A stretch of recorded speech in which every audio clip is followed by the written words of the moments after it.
बापरे, Fortune प्लाझामध्ये bomb, इचलकरंजीमध्ये खळबळ, नागरिकांची उडाली भंबेरी।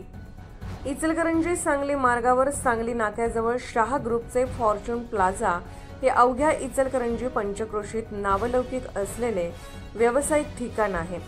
मॉल, सिनेफ्लेक्स, हॉटेल, अनेक ब्रँडिंग, शूज, कपडे, शॉपिंग सेंटर, कॉफी शॉप, छोटे मोठे व्यवसाय यामुळे नेहमी वर्दळीचा भाग असलेल्या फॉर्च्यून प्लाझा या ठिकाणी अचानकपणे पोलीस, अग्निशमन दल, रुग्णवाहिका, श्वान पथक आणि बॉम्ब शोधक पथकही दाखल झाल्यामुळे तेथे उपस्थित नागरिकांची चांगलीच धावपळ उडाली।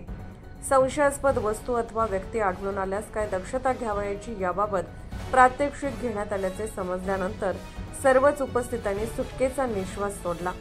सांगली रोडवरील फॉर्च्यून प्लाझामध्ये 2 संशयास्पद बॅगा आढळल्याची माहिती पोलिसांना मिळाली। माहिती मिळताच तातडीने गावभाग पोलीस ठाण्याचे पथक दाखल झाले।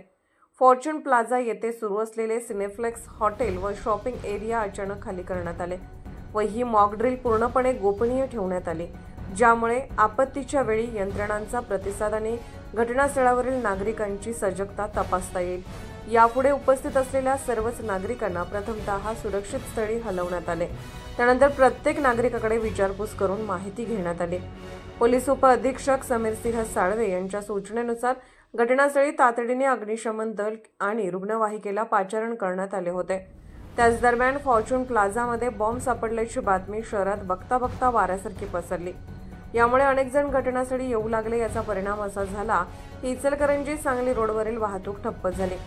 गर्दीतून वाट काढत अडचणीतूनच श्वान पथक आणि बॉम्ब शोधक पथक घटनास्थळी दाखल झाले। नेमके काय घडले याची कोणालाच माहिती नसल्याने तर्कवितर्क आणि चर्चेला उधाण आले होते।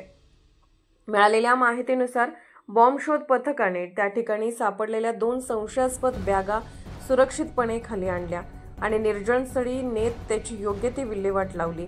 या सर्व घटनाक्रमात सुमारे 1.5 तासाचा कालावधी गेला।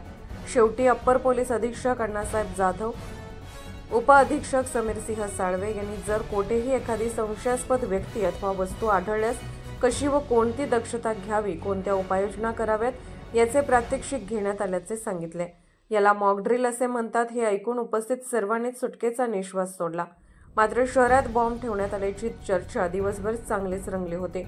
या सराव उपक्रमासाठी मदत करणाऱ्या कोल्हापूर पोलीस दल, इचलकरंजी महानगरपालिका, 108 रुग्णवाहिका, फायर ब्रिगेड आणि सर्व नागरिकांचे विशेष सहकार्याबद्दल आभार व्यक्त केले।